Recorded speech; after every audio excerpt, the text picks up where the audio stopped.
உங்களுக்கு என் அன்பு வணக்கங்கள். ஓம் சாயராம். என் அன்பு குழந்தை, இப்பொழுது என் சொல்லை நீ கேட்க தாமதிக்கின்றாயா? உன்னுடன் நான் பேச வேண்டும் என்று வெகு நேரமாக மண்டியிட்டு கேட்டுக்கொண்டேன் அல்லவா? அப்பொழுதும் நீ இத்தனை தாமதமாக வந்து என் வார்த்தைகளை கேட்க வந்தாயா? வந்துவிட்டாயல்லவா? உன் சாயப்பா சொல்வதை நீ கேள். அப்பாவின் கால் வலிக்க உனக்காக காத்திருந்தேன். இத்தனை நேரம் என் குழந்தை எப்பொழுது வரும், உன்னோடு நான் எப்பொழுது பேசுவேன் என்று காத்திருந்தேன் குழந்தையே. இப்பொழுதுதான் உன்னுடன் பேசும் நேரமும் எனக்கு கிடைத்தது.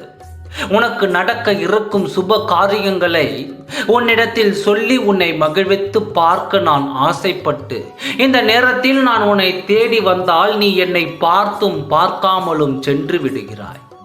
எப்பொழுதும் உன்னிடம் நான் பேச வந்தாலும் ஏதோ ஒரு காரணத்திற்காகத்தான் நான் உன்னை சந்திக்க வந்திருக்கிறேன் என்று அறிந்து அப்பாவின் வார்த்தையை நீ கேட்டுவிடு குழந்தையே.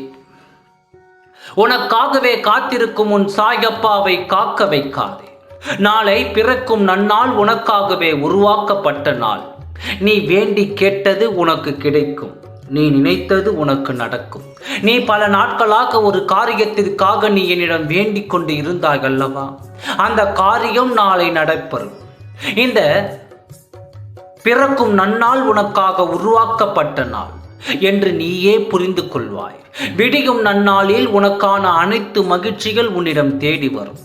என் முகத்தில் இருக்கும் புன்னகையை உன் முகத்தில் நான் நிலையானதாக காணப்போகிறேனே. நாளை உனக்கு அற்புத நாளாக மாறப்போகிறது. ஒரு நாளும் நீ கண்டிராத மகிழ்ச்சியை நாளை காணப்போகிறாய்.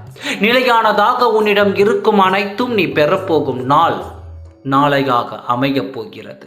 நீ மகிழ்ச்சியோடு இருப்பாய். நீ காண்பதெல்லாம் உனக்கு அற்புதமும் அதிசயமுமாக என் அருள் பெற்று நீ மகிழ்ச்சியுடன் வாழ நாளைய நாள் உனக்கு ஆரம்பமாக இருக்கப் போகிறது. என் அன்பு குழந்தையே, நீ இது நாள் வரை எதிர்பார்த்த நாளாக அமையும். உனக்கு நீ மகிழ்ச்சியோடு இதை பெற்றுக்கொண்டு உன் வாழ்க்கை முன்னேற்ற பாதையில் செல்லும் பொழுது உன் கரங்களை பற்றி கொண்டு நான் உன்னுடனே வருவேன். கடந்தவை கடந்தவையாக போய்விடட்டும். நாளையில் இருந்து புது வாழ்க்கையாக நீ வாழப் போகிறாய். உன் வாழ்க்கையில் உன் மனதில் நம்பிக்கை மட்டும் எந்த நேரத்திலும் விட்டுவிடாதே. உன் மனதில் எந்த அளவிற்கு நம்பிக்கை இருக்கிறதோ அதைவிட பல மடங்கு உன்னுள் நான் இருப்பேன் என்பதை என் சத்திய வாக்காக நான் கொடுத்து விடுகிறேன். நாளை என் ஆலயத்திற்கு வந்து என்னிடம் நன்றியை சொல். உன்னுடனே நான் இருக்கின்றேன். ஓம் சாய்ராம். நன்றி, வணக்கம்.